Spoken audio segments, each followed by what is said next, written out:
আসসালামু আলাইকুম ওরহমতুল্লাহি ওবরকাতুহু। আপনাদের সবাইকে স্বাগতম সালমাবাজি ইসলামিক ভয়েসে।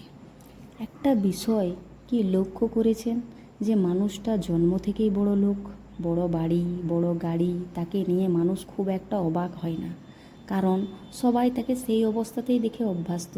কিন্তু যে মানুষটা গতকাল পর্যন্ত কষ্টে ছিল, ঠিক মতো খেতে পেত না, ভালো পোশাক ছিল না, সাইকেলে চলাফেরা করতো, আজ আল্লাহ তাকে রিজিক দিলেন, ভালো পোশাক পরাচ্ছে, ভালো খাবার খাচ্ছে, একটা গাড়ি কিনেছে, তখনই মানুষের চোখ তার দিকে বেশি যায়। কেউ বলে, আরে কাল পর্যন্ত এর তো এই অবস্থা ছিল না, আজ এত পরিবর্তন হলো কিভাবে? এই অবাক হওয়া, অতিরিক্ত তাকিয়ে থাকা, অতিরিক্ত প্রশংসা, এইসবের মধ্য দিয়ে অনেক সময় নজরের বিষয়টা তৈরি হয়। একটা মেয়েকে দেখুন, সে আগে অপুষ্টিতে ছিল, ঠিকমতো খেতে পারতো না, পরে আল্লাহ তাকে রিজিক দিলেন, ভালো খাবার খেলো, নিজের যত্ন নিল, সুস্থ হলো, সুন্দর লাগতে শুরু করলো। তখন অনেকেই বলতে শুরু করলো, আরে কি সুন্দর হয়ে গেছে। কিন্তু যে মেয়েটি ছোটোবেলা থেকেই সুন্দর, তাকে দেখে মানুষ ততটা অবাক হয় না, কারণ সবাই তাকে সেইভাবেই দেখে এসেছে। ঠিক তেমনি যে মানুষটা সবসময় দামি গাড়িতে চলাফেরা করে, তাকে দেখে কারো তেমন কৌতূহল হয় না। কিন্তু যে মানুষটা গতকাল পর্যন্ত সাইকেলে চলতো, আজ নিজের পরিশ্রমে বা আল্লাহর রহমতে গাড়িতে উঠেছে, তখন অনেক চোখ সেদিকেই চলে যায়। তবে একটা বিষয় মনে রাখতে হবে, সব পরিবর্তনের নজর বলাটাও ঠিক নয়।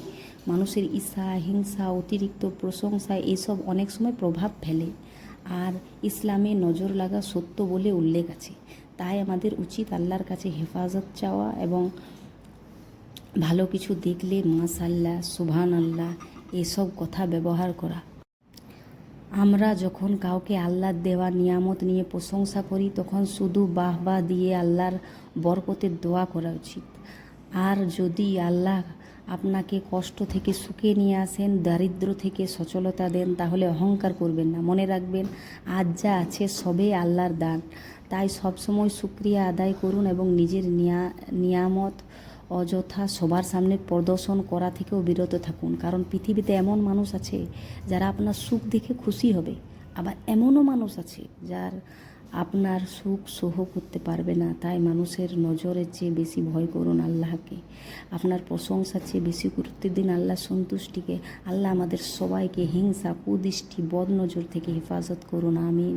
রাসূল সাল্লাল্লাহু আলাইহি ওয়াসাল্লাম বলিয়েছেন, নজর বা কুদৃষ্টি সত্য, যদি তকদিরকে কোনো কিছু অতিক্রম করতে পারে তবে তা হলো নজর। নজরের প্রভাব এতটাই ভয়াবহ, আরবদের মধ্যে বলা হতো, একটি সুস্থ সবল উটের ওপর নজর লাগতে অল্প সময়ের মধ্যে সেই অসুস্থ হয়ে জবাইয়ের উপযুক্ত হয়ে যায়, অর্থাৎ হাঁড়িতে পৌঁছাতে দেরি হয় না। এর দ্বারা বোঝানো হয় আল্লাহর ইচ্ছা নজরের প্রভাব কতটা শক্তিশালী হতে পারে।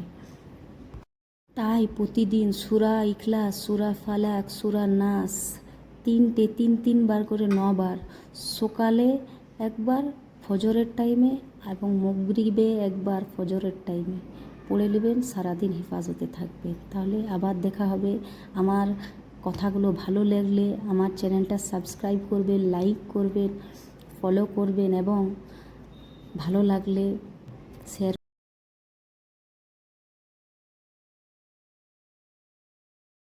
আর কোনো ভুল কথা বলে ফেললেও আপনারা মাফ করবেন, কারণ অনেক কথা বললাম তো, অনেক কথা বলতে বলতে দু এক সময় দু একটা ভুলও বেরিয়ে যায় কথা মুখ থেকে, তার জন্য ক্ষমা চাইছি, আপনারা মাফ করবেন।